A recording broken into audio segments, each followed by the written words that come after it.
Hello hello welcome back to the Underdogs Acharya. तो अपनी ethics की सीरीज में आज हम करेंगे अपना नेक्स्ट पार्ट, जिसका टॉपिक आपको दिख गया होगा, कॉन्सिक्वेंसेस ऑफ एथिक्स।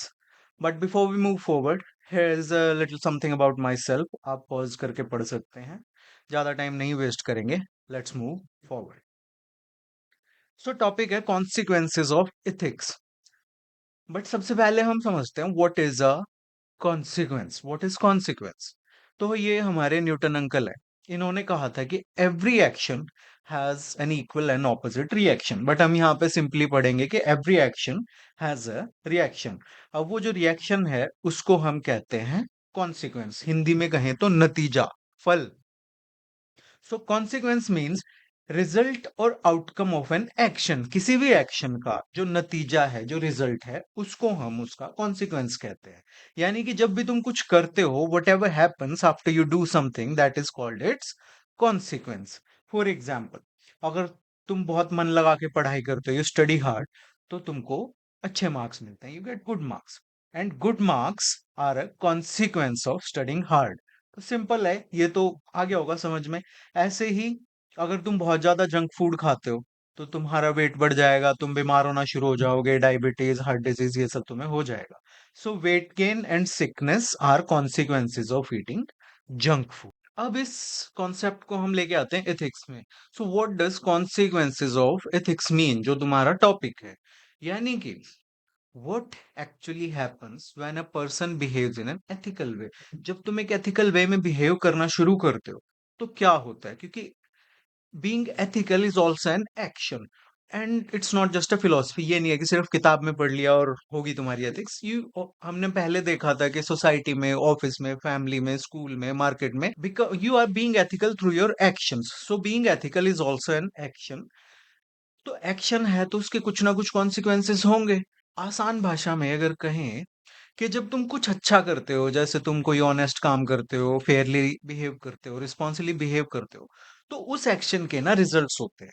ठीक है, जो कि एक इंडिविजुअल के ऊपर खुद पे भी होते हैं, जिस ऑर्गेनाइजेशन में, जिस इंस्टीट्यूशन में है वो वहां पे होते हैं, एंड ओवरऑल सोसाइटी पे भी वो कॉन्सिक्वेंसेस या वो रिजल्ट्स हमको देखने को मिलते हैं, जिसमें कि हम एनवायरनमेंट या फ्यूचर जनरेशंस की भी बात कर सकते हैं। अब ये जो रिजल्ट्स है ना, इनको कहा जाता है consequences of ethics. Okay, so ethics is not just thinking और talking about good values. When you actually do good things, real outcomes come out. यानी कि सिर्फ ये नहीं है कि बातें करके और होगी तुम्हारी एथिक्स, नहीं। You have to actually do good things, तभी अच्छे रिजल्ट मिलेंगे। But before we move forward, जो कॉन्सिक्वेंसेस ऑफ एथिक्स है ना, इसको हम कॉन्सिक्वेंशलिज्म से कंफ्यूज नहीं करेंगे। हमने कॉन्सिक्वेंशलिज्म पढ़ा था, मतलब थोड़ा सा इंट्रोडक्शन पढ़ा था पिछले लेक्चर्स में। ये एक एथिकल थियरी है, एथिकल फिलॉसफी है, जिसको हम टीलियोलॉजिकल एथिक्स भी कहते हैं। और इस थियरी के अकॉर्डिंग सिर्फ आउटकम्स जो है किसी भी एक्शन की, वो डिसाइड करती हैं कि वो एक्शन सही है या गलत है। अगर किसी एक्शन का रिजल्ट सही है, अच्छा है, तो वो एक्शन जो है वो एथिकल है। और अगर उसका रिजल्ट बुरा है तो वो एक्शन अनएथिकल है। हमने पढ़ा था ना, वो गरीब आदमी खाना चुराता है बिकॉज उसकी फैमिली भूखी मर रही थी। सो जस्ट बिकॉज उसने अपनी फैमिली को बचाने के लिए चोरी की, तो चोरी भी अच्छी है। ओके, दाग अच्छे हैं। ऑन द अदर हैंड, जो कॉन्सिक्वेंसेस ऑफ एथिक्स होता है, ये कोई थियरी नहीं है, ये एक ब्रॉडर कॉन्सेप्ट है। और इसका मतलब है, जैसा कि हमने देखा, कि जब कोई व्यक्ति, कोई इंसान एथिकली बिहेव करता है या अनएथिकली बिहेव करता है, तो उसके रियल लाइफ कॉन्सिक्वेंसेस या इफेक्ट्स क्या होते हैं। And it studies actual outcomes on individual, organisation, society, environment, etcetera. अभी हम पढ़ेंगे, इट डज नॉट से कि only consequences decide what is right and wrong, जैसा कि कॉन्सिक्वेंशलिज्म की थ्योरी कहती है। ये सिर्फ ऑब्जर्व करता है और एक्सप्लेन करता है कि क्या होता है इन रियलिटी जब लोग एथिकली बिहेव करते हैं। जो कॉन्सिक्वेंशलिज्म है वो थियरी है, कॉन्सिक्वेंसेस ऑफ एथिक्स एक ब्रॉडर कॉन्सेप्ट है। यहां तक ठीक है।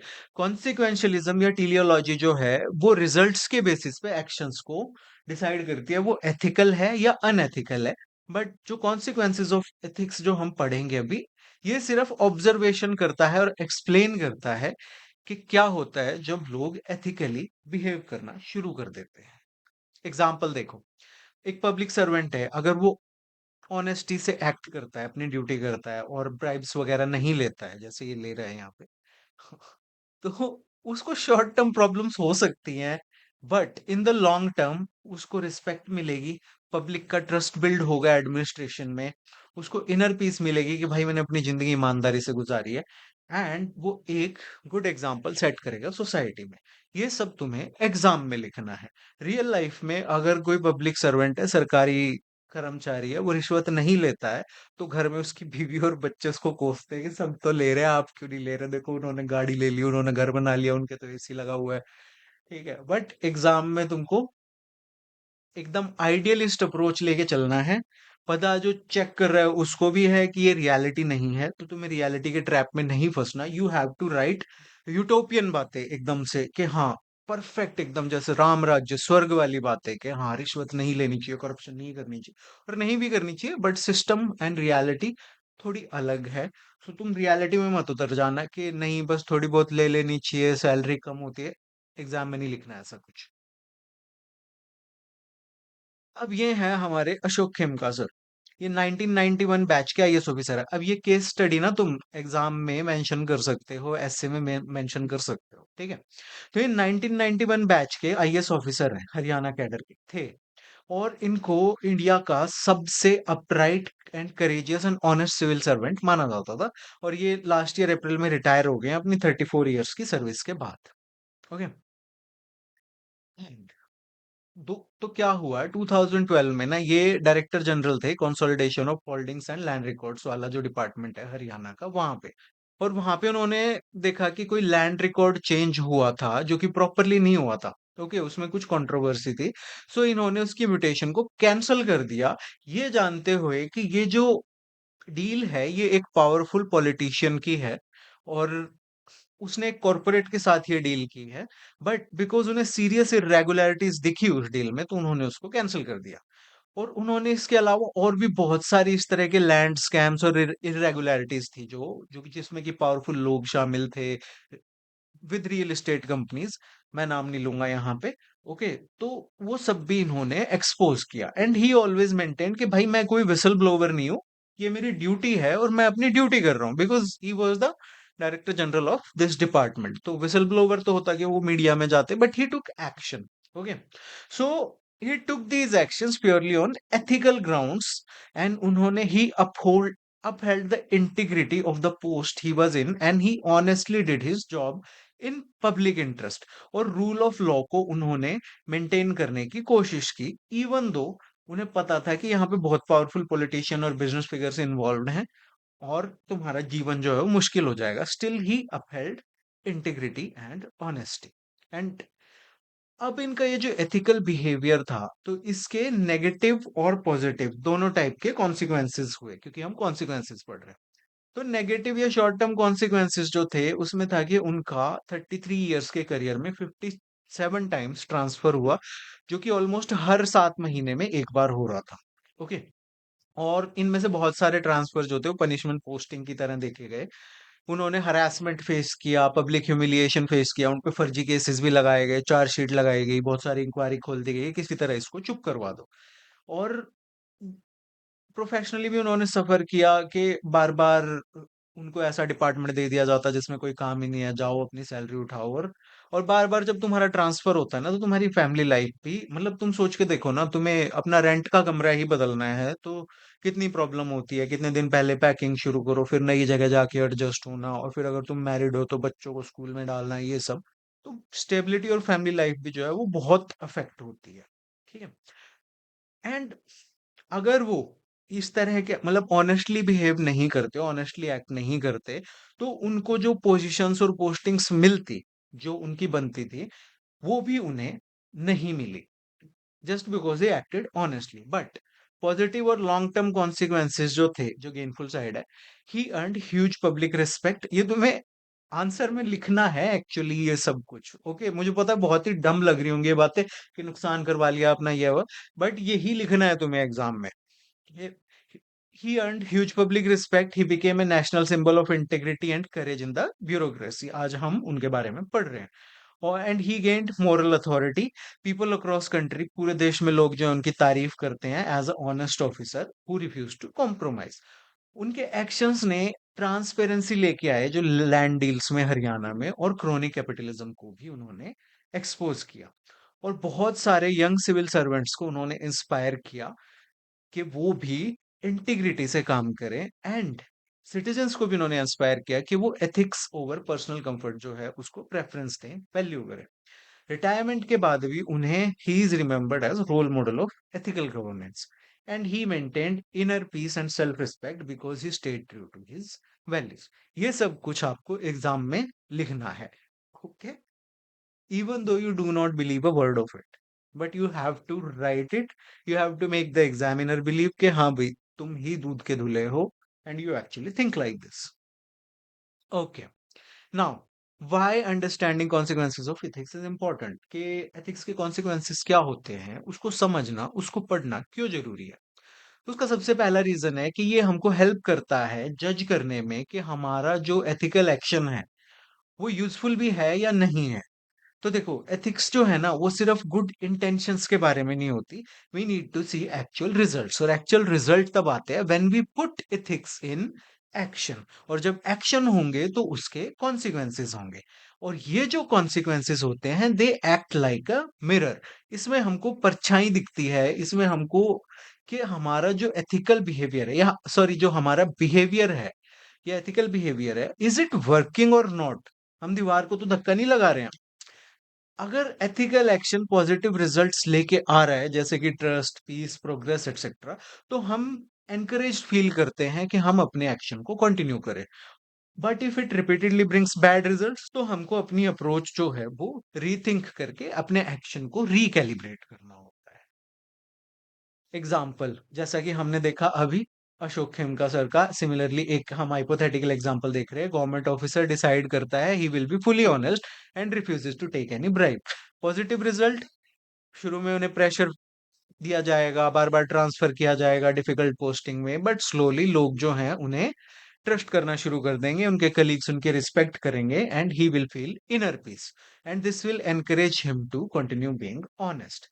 नेगेटिव रिजल्ट होगा कि ऑनेस्ट एक्शंस जो हैं वो रिपीटेडली उनको और उनकी फैमिली को बहुत सफरिंग का सामना करना पड़ेगा, with no positive change in the system, जो कि सही भी है। तो ये कि अशोक खेमका जी हैं और भी बहुत सारे ऑफिसर हैं जो ऑनेस्टली बिहेव किया, पूरी लाइफ दे दी, 40-40 साल, बट सिस्टम में they are not even big enough cog कि वो थोड़ा सा इम्पैक्ट ला सके। तो इसकी वजह से he may need to rethink his strategy, for example finding smarter ways to fight corruption while staying ethical. तो ये एग्जाम्पल से हमको समझ आता है कि कॉन्सिक्वेंसेस जो हैं वो हमको ये समझने में मदद करते हैं कि हमारे जो एथिकल एक्शंस हैं क्या वो ट्रूली इफेक्टिव भी हैं रियल लाइफ में। दूसरा जो है कि क्यों हमको समझने चाहिए कॉन्सिक्वेंसेस, कि हम जो ह्यूमंस है ना we naturally want good results from our actions.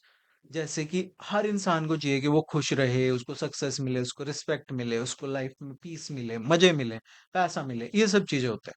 तो बट अगर हमको कॉन्सिक्वेंसेस का पता है कि हमारे एथिकल एक्शंस के या हमारे एक्शंस के क्या कॉन्सिक्वेंसेस होंगे, तो हमको ये समझने में आसानी होती है कि कौन से एक्शन ऐसे हैं जिनका की आउटकम जो है वो अच्छा होगा। And that is why people are motivated to behave ethically, because उनको होप रहता है, उनको उम्मीद रहती है कि it will bring good consequences for themselves and others, इसलिए वो अच्छे से बिहेव करते हैं, एथिकली बिहेव करते हैं। फॉर एग्जाम्पल ये एक भाई साहब हैं, ये दुकान चलाते हैं, ओके? अब इनके पास दुकान चलाने में ना, अपना बिजनेस चलाने में दो हैं। He can be dishonest, he can cheat his customers, उनको 1 किलो तोल के 900 ग्राम दे सकते हैं, या फिर एडिडास बोल के एडिबास दे सकते हैं, लो क्वालिटी गुड्स दे सकते हैं जो कि अनएथिकल है। अब इससे इनके प्रॉफिट तो बढ़ जाएंगे, शॉर्ट टर्म फाइनेंशियल गेन भी बढ़ जाएगा। और दूसरा जो है इनके पास ऑप्शन वो है कि ये ऑनेस्टली डील कर सकते हैं, प्रॉपर तोल के अच्छी क्वालिटी के प्रोडक्ट्स फेयर प्राइसेस पे एथिकल वे में बिहेव करके सबको ये दे सकते हैं। बट इसकी वजह से इनका जो इमीडिएट प्रॉफिट है, जो शॉर्ट टर्म गेन है, वो कम हो जाएगा। बट लॉन्ग रन में जो ऑनेस्ट शॉपकीपर है, उसका जो कस्टमर ट्रस्ट है वो बहुत ही स्ट्रांग होगा। लोग बार बार उनके पास आएंगे, रिपीट बिजनेस बढ़ेगा, उनकी रिस्पेक्ट भी बढ़ेगी लोकेलिटी में कि हाँ भाई, उनकी शॉप पे जाना वो अच्छे से देते हैं। जैसे हमारे शहर में जनरली एक पेट्रोल पंप होता है ना, जो मिक्सिंग, जो पेट्रोल पेट्रोल में मिक्सिंग नहीं करता, तो सबको पता होता है कि उस पेट्रोल पंप से जाके पेट्रोल भरवाना उनका पेट्रोल सही होता है। तो सिमिलरली लॉन्ग रन में एक नाम बन जाएगा मार्केट में, लोकेलिटी में, and he will enjoy peaceful sleep without any fear. और लॉन्ग रन में अगर अच्छा कस्टमर बेस होगा तो लॉस में नहीं जाएंगे, and his shop will become popular through word of mouth. दूसरी तरफ जो डिसऑनेस्ट बंदा है, जो मिलावट करता है, कम तोल के देता है, वो एक बार को तो ज्यादा पैसा कमा लेगा, बट धीरे धीरे नाम खराब हो जाएगा मार्केट में कि अरे यार ये मिलावट करता है, ये बंदा ठीक नहीं है, इसके पास नहीं जाना है। Okay, and ultimately he will not have a lasting success and peace. Okay, तीसरा है कि ये हमको सिखाता है कि हम किस तरह से लॉन्ग टर्म में सोचें इंस्टेड ऑफ शॉर्ट टर्म। तो देखो, तो लाइफ में ना हमारे पास बहुत बार चॉइसेस होती हैं, जिसमें कि हमको दो चीजों में से एक चूज करना होता है। एक से हमको शॉर्ट टर्म प्लेजर मिलेगा, एक से हमको लॉन्ग टर्म गेन मिलेगा। तो गुड एक्शंस जो होते हैं ना, they often involve short term pain but long term उससे बेनिफिट मिलता है। जैसे कि रेगुलर वर्कआउट करते हैं, एक्सरसाइजिंग, अब तुम डेली करोगे, तुम थक जाओगे, पेनफुल होगा, मसल सोर होंगी, ठीक है, तुमको चटपटा नहीं खाने को मिलेगा, बट तुम्हें लॉन्ग रन में ये हेल्दी और एनर्जेटिक रखता है। ठीक है, बट बैड एक्शंस जो हैं वो हमको शॉर्ट टर्म में तो प्लेजर देंगे, तुम ठूस ठूस के तुम बर्गर खा रहे हो, पिज्जा खा रहे हो, बट लॉन्ग टर्म में फिर डायबिटीज भी देंगे, तुम्हें हार्ट प्रॉब्लम देंगे, वेट गेन देंगे। यही जंक फूड वाला एग्जांपल जो भी मैंने बताया। सो अब जब हम अपने एक्शंस के कॉन्सिक्वेंसेस को समझना शुरू कर देते हैं पहले से ही, तो इट ट्रेन्स अस कि हम अपने शॉर्ट टर्म प्लेजर को डीले करके बिगर फ्यूचर रिवॉर्ड्स के लिए अपने आप को तैयार कर सके। हम ऐसे डिसीजन ले सकें जिसमें कि हम अपना या तो शॉर्ट टर्म पेन सहन कर सकें या अपने शॉर्ट टर्म प्लेजर को लेट गो कर सके, ताकि हमको फ्यूचर में एक बड़ा रिवॉर्ड मिल सके। जैसे कि तुम यूपीएससी की तैयारी कर रहे हो, तो तुम्हारे फ्रेंड जो हैं, जो भी जॉब कर रहे होंगे या कॉलेज में होंगे, वो लोग घूम रहे हैं, फिर रहे हैं, एंजॉय कर रहे हैं, ऋषिकेश में ट्रैक कर रहे हैं, मूवी देखने जा रहे हैं, पार्टी कर रहे हैं, दारू पी रहे हैं, but you are letting go of all this short term pleasure, क्योंकि तुम्हारा एक बिगर फ्यूचर प्लान है, एक लॉन्ग टर्म प्लान है कि तुमको एग्जाम क्लियर करके आईएएस बनना है। Okay, that is the consequence. So and ये जो लॉन्ग टर्म कॉन्सिक्वेंसेस को समझने की जो स्किल होती है ना, it is a very important skill in life, specially for civil servants, जिनको की ऐसे डिसीजंस लेने होते हैं जो कि हजारों लाखों लोगों की जिंदगियों को अफेक्ट करते हैं। That is why it is important to understand the consequences of ethics, consequences of ethical actions and consequences of unethical actions. बाकी का पार्ट हम कल करेंगे। इस लेक्चर का पीडीएफ डाउनलोड करने के लिए मेरे टेलीग्राम चैनल पे आप जा सकते हैं, जिसका क्यूआर कोड यहाँ पे है। एंड लाइक करो, शेयर करो, सब्सक्राइब करो और नोटिफिकेशन वाला बटन दबा दो। And you are watching the Underdogs Acharya. Thank you for watching. My name is Ravan उप Singh. Have a great day.